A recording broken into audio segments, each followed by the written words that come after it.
Nesse mês a gente tem falado sobre ansiedade aqui no canal. Um tema tão importante, né, que nós precisamos dividir em 3 vídeos e te convido a assistir os 2 primeiros na playlist de ansiedade aí que você encontra aí no canal. E no vídeo de hoje nós vamos dar continuidade aos mitos e verdades com relação à ansiedade. O próximo mito é aquele que a pessoa não teria ansiedade se a gente não consegue perceber, que é óbvio que uma pessoa tem ansiedade, ou ela não tem. Isso não é verdade, porque a ansiedade ela pode não ser perceptível para quem está ao redor. A pessoa pode sofrer apenas de sintomas psicológicos e não ter uma reação física aparente. Ela pode, por vergonha, constrangimento, não falar sobre os seus sintomas ou mesmo tentar escondê-los, ou ela tem sintomas em situações específicas, como por exemplo, medo de falar em público, e aí ela evita isso e a gente acaba não vendo o quanto que ela sofre naquela situação, ou ainda, se ela tiver em tratamento, ela já pode ter desenvolvido estratégias de enfrentamento que reduzam aí a expressão desses sintomas, né? Então, vejam que existem várias condições que fazem com que a ansiedade não seja aparente, né? E muitas vezes isso vai atrapalhar o tratamento, o diagnóstico, porque a pessoa acaba não tendo visível, né, o seu sofrimento.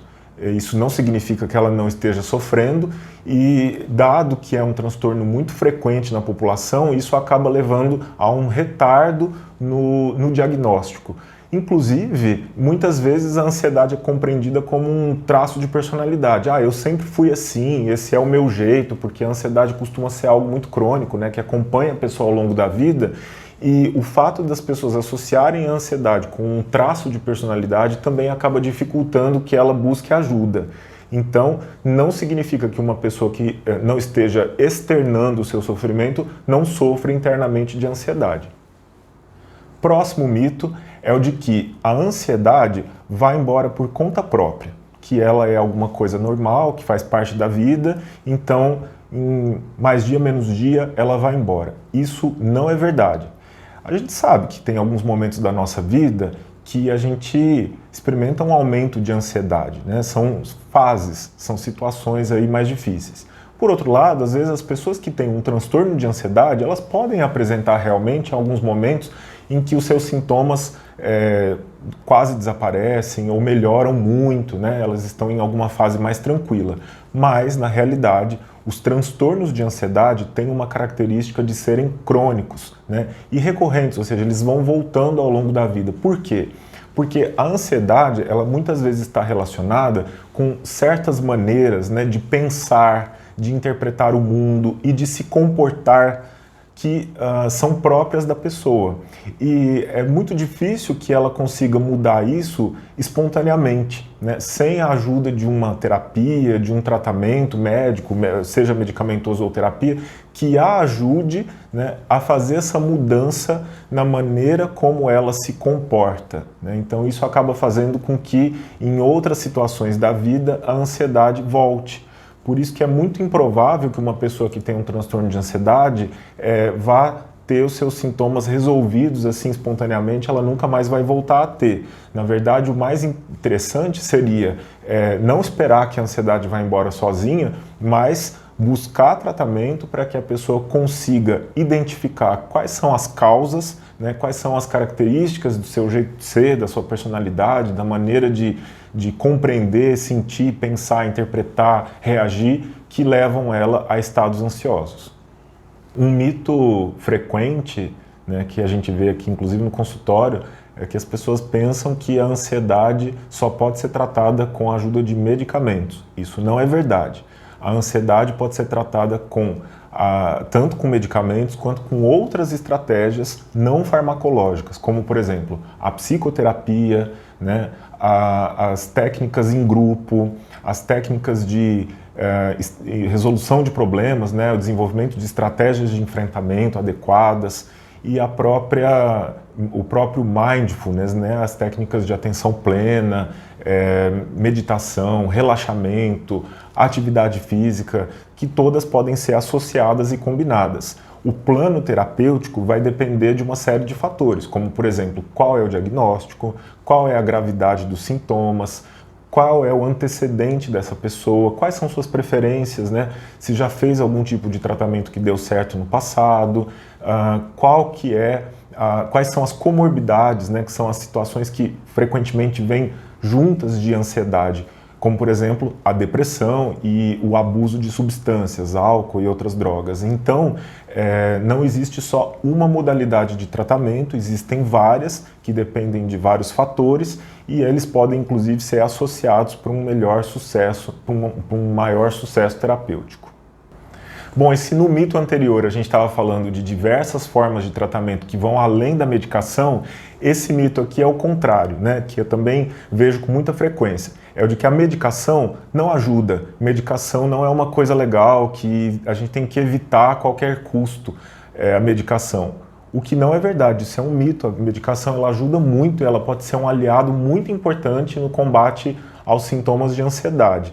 E aqui eu coloco para você a importância da medicação não apenas para reduzir os sintomas, o que é muito importante, né? Porque isso permite com que a pessoa sofra menos e consiga voltar para suas atividades, ela não ficar tão restrita por conta dos sintomas.